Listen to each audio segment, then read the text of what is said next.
Hey guys, thanks for tuning us in for this 7th episode of Season 2 of Good Questions with Cameron Dole. Of course, this episode is brought to you by our friends at Smiley's Breezy Vapes.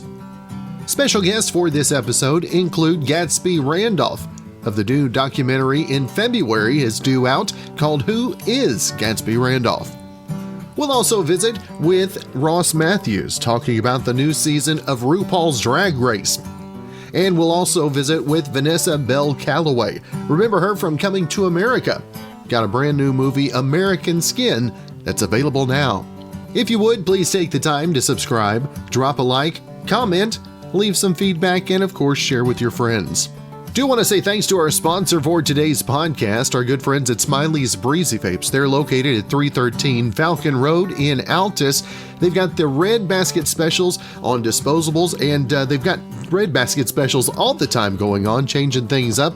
Their doors are open, and they do ask that masks be covering your nose and your mouth. If you need some new hardware, maybe just have some questions, give them a call at 471-VAPE. That's 580-471-8273. You can also visit them online at smileysbreezyvapes.com. Our first guest is Gatsby Randolph. You may wonder, who is Gatsby Randolph? Well, there's a new documentary available coming up in February, and we'll also talk with Gatsby now. First off, Gatsby, thank you so much for taking the time. Oh, man, thanks for having me. I have, a lot of people don't know this, I have deep roots in Oklahoma, so I feel like, it's like a welcome home moment. So I'm glad. Now tell us a little bit about the story of the documentary. Started in Memphis, moved to LA, making the rounds. Gatsby, how did the documentary come about in the first place? Well, I didn't know I was making a documentary. And the first thing I want to say about the documentary is that when you think documentaries, I'm sure whatever comes to your mind, you're probably not thinking what this is. Because most documentaries about events that are so abnormal that a person probably couldn't make it believable in a feature film, so they do a documentary version as well. And that's either about maybe like an old civil rights leader or something in history that took place or a serial killer. Well, this documentary actually takes place as more of a narrative of a regular feature film, but everything that you're watching is actually real, so it's classified as a documentary. So I spent the last 15 years of my life recording my life and not knowing I was going to make a film. I originally was trying to make it big in the music industry. And what I realized was if I didn't make it big in the music industry, the journey of me attempting to would be so interesting. Eventually I said, hey, why don't I just turn this into a film? And I looked up and I had made the first reality movie. So that's how it came about. They say great things, you stumble upon, things that change the world. And, it's the first of its kind, and that's how it came about. And the ups and downs, the no's, the slam doors on the faces, to keep going forward through all of those, through the ups and downs, and now to see the documentary come to fruition. I mean, that's got to make that feel a little bit better in the long run, right? Oh, man, it feels so great. Currently, we're up for an Academy Award for Best Feature Documentary, currently in consideration.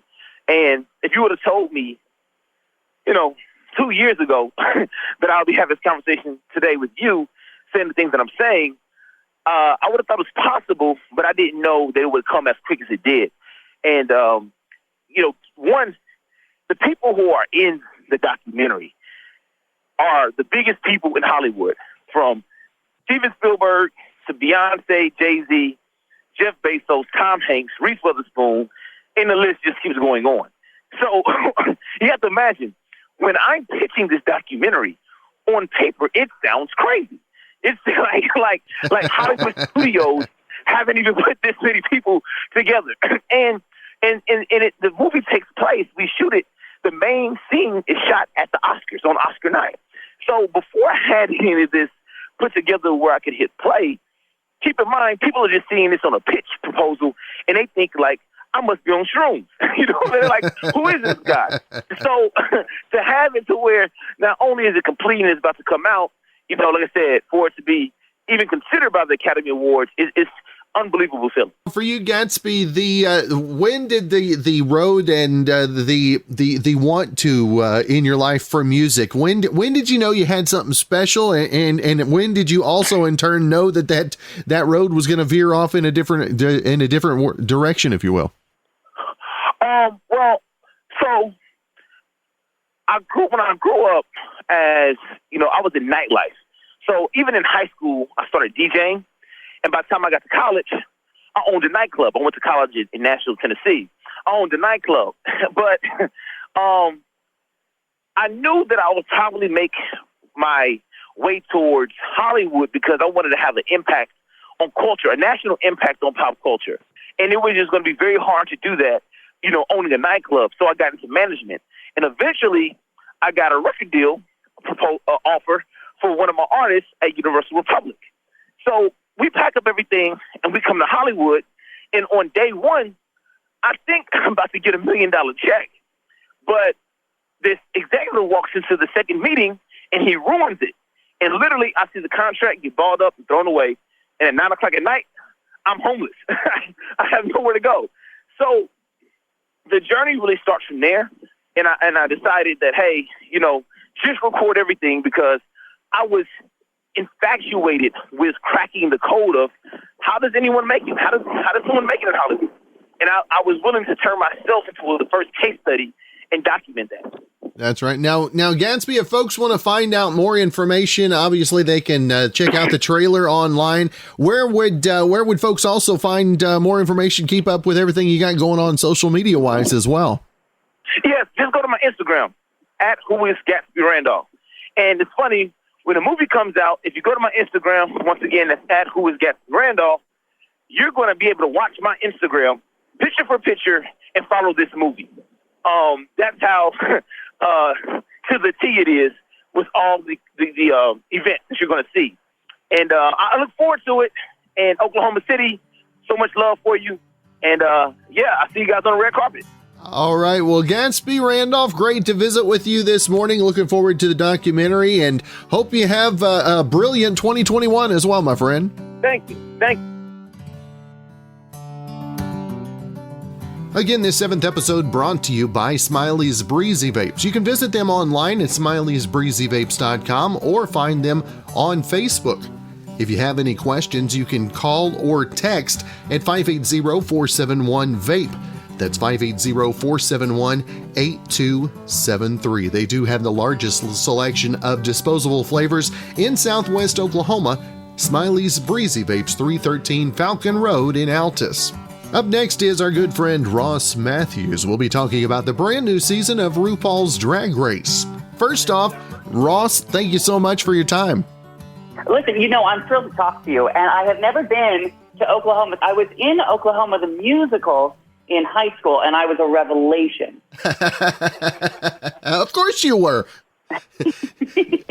Now, Ross, the new season of RuPaul's Drag Race and in all that 2020 was, man, how much of a difference is it? But then again, how much does that allow it to shine through for its true beauty, if you will?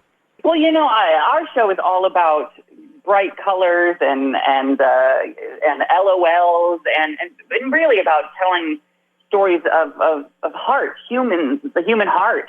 And I think maybe we need this more than ever right now. It is a great respite from what's going on in the world. If you just want to watch a show, be inspired, be entertained, and literally laugh out loud, we are the show for you. Ross, one of the questions I've always wondered is these aren't like 24-hour transformations. These are transformations that have taken years of practice and rehearsal and all of that to get ready for the drag race. And Ross, how much time is devoted, do you think, by these drag queens competing? Oh, I mean, absolutely years honing the skill.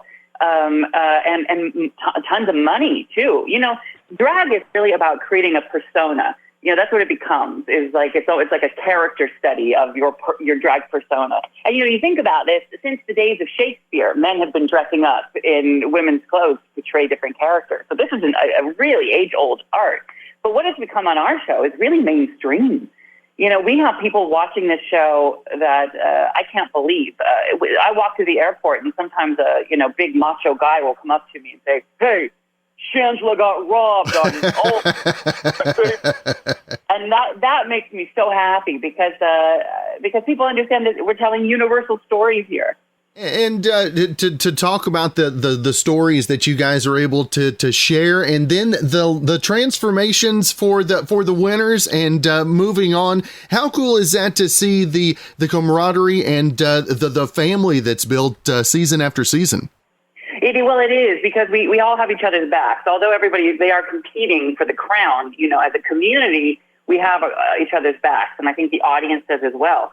And when these queens come on our show, whether they win the crown or not, they have careers after this. They are touring and performing, and they become huge stars in their own right. A lot of our queens have gone on to star in TV shows and movies, like A Star is Born. Yeah, they are really being taken seriously by Hollywood and by audiences around the world. It's amazing. Now, what do you think is the biggest misconception of the behind the scenes? Is it really cutthroat and dramatic as folks would expect, or is it maybe a little tamer than what folks expect? No, I mean, it's pretty hardcore. These queens want to win. But there is a sisterhood at the end of the day, and we do, because we come from in a community that has not always been celebrated, let alone tolerated. So at the end of the day, we do have each other's backs. But trust me, they will throw down for that crown. And Ross, something I've been asking everybody is what did 2020 teach you that you're carrying into 2021? Maybe setting the goals or something for you. Well, 2020 was a tough year for everybody. For me personally, I also lost my mom, which was very tough in this time of isolation. And so I really tried to get myself together. I didn't want to lose a year. I wanted to gain something. I wanted to gain my health. So I've started on a journey. I'm down like 55 pounds, and I'm feeling strong and healthy and good. And so I want to continue that dedication to myself. If we've learned anything in this past year, it's how precious life is. So I don't want to forget that for 1 second. That's right. And of course, new episodes as the season continues on, 8 Eastern, 7 local time on VH1 Friday nights. And Ross, if folks want to keep up with all of your extracurriculars, if you will, social media wise, where's the best ways to keep up with you? Well, in addition to watching Drag Race, you can follow me everywhere at Hello Ross on social media. And I'm on the Drew Barrymore show every single day, so check me out there, too. That's right. Well, Ross, always good to visit with you. I wish you a very happy 2021, and hopefully we can catch up again real soon. I would love that. Again, this podcast brought to you by Smiley's Breezy Vapes, located at 313 Falcon Road in Altus, Oklahoma. They have red basket specials changing up all the time, plus their doors are open. They do have protections available, and they do ask that masks are required to cover both your nose and your mouth. If you need some new hardware, or they have the largest selection of disposable flavors in Southwest Oklahoma. That's Smiley's Breezy Vapes, 313 Falcon Road.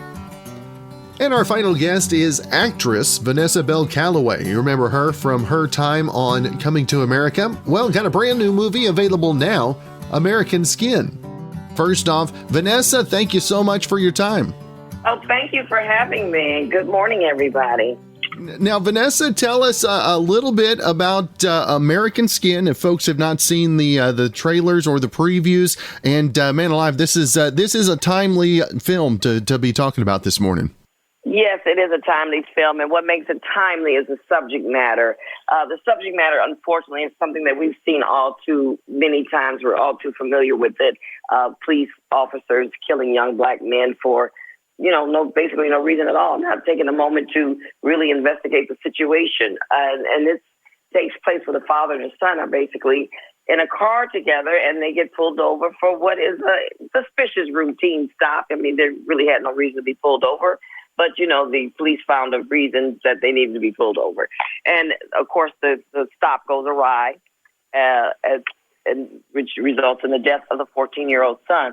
And the father played by Nate Parker. Nate Parker, by the way, who brilliantly wrote, produced, directed, and acted in this movie. He did an exceptional job. But he tells the story about what happens after the son is killed. And what I liked about it is like it's a what if. Yes, we all know the subject matter. We know basically what happens. You don't even have to see the murder. You don't see the murder. You don't see the young boy laying on the street. You don't have any of those shots. You don't even hear the gunshot because you know what's going to happen just based on them getting pulled over. But what he then does is he finds a very interesting way to bring the audience in, and basically you become the judge and the jury, and you get to see all the different perspectives of what everybody was thinking. So it becomes a what if. What if we had the opportunity to examine, the situation, what happened, why it happened, what could have happened, and how do we not let it happen again next time? And as he says, take a breath, save a life.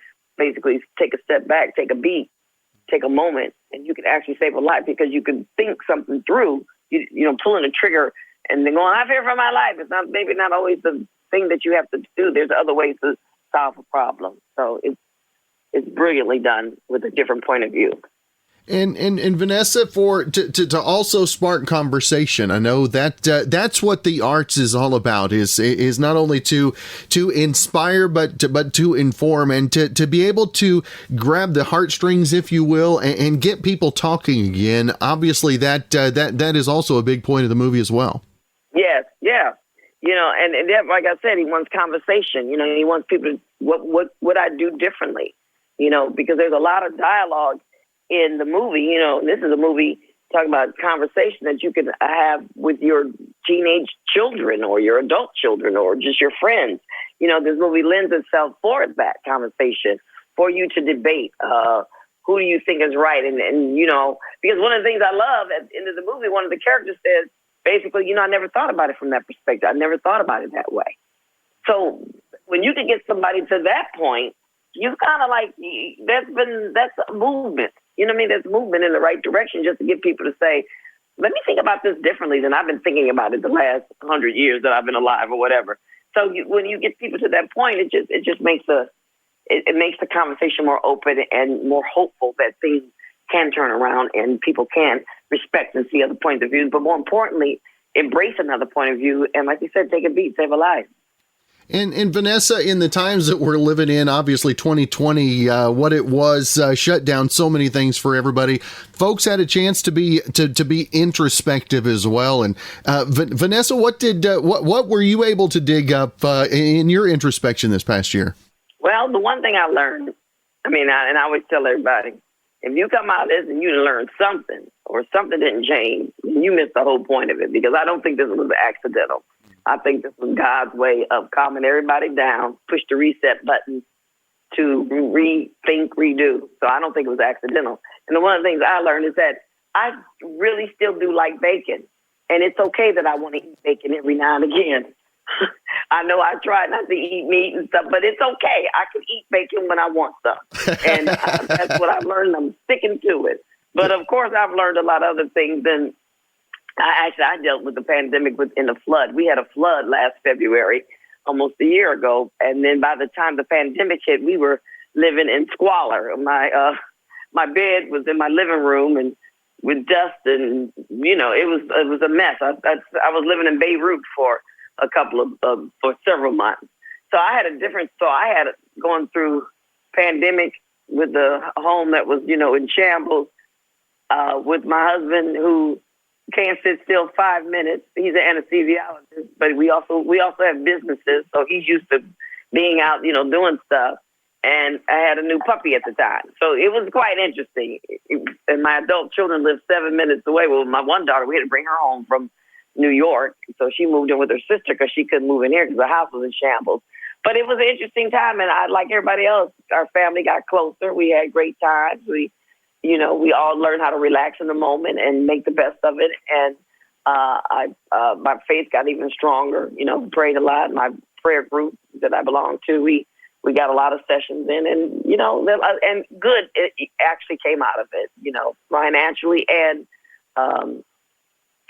spiritually. So I survived. It doesn't get much better than that, that's for sure. And again, Vanessa, I want to make sure and remind folks, American Skin, where they can find more information about it, and also keep up with everything you've got going social media wise as well. Well, American Skin comes out today, Martin Luther King's actual birthday, and it comes out Apple Plus, and also select theaters. And you can catch me on, of course, Coming to America 2 is coming out March 5th. I do have a cameo on that. And I'm in the current season, the last season of Shameless, which is airing as we speak. This is season 11, so you'll be seeing me in some upcoming episodes of that shortly. And then the show that I star in, my show, Saints and Sinners, Bounce TV, that we shoot in Atlanta, is coming on in March, but we did a TV movie this year as well, and I believe that's coming on in February. So, yeah, those are some of the things I have going on as we speak right now. There you go. Well, Vanessa, that's a good thing. So plenty of time, plenty of opportunity to check her out. Again, Vanessa Bell Callaway, thank you so much for your time, and hopefully you have a great 2021 as well. I'm banking on it. That's where I'm going with it. You too. Be safe.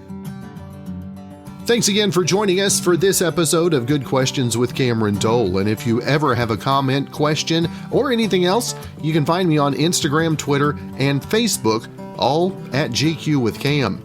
If you'd like to help out in the funding for this podcast, feel free to click the support tab and follow the instructions. If you have a special guest idea, email me, gqwithcam@gmail.com. Again, thanks to Brandon Allen for coming up with the music. We're going to let him play us out into the weekend.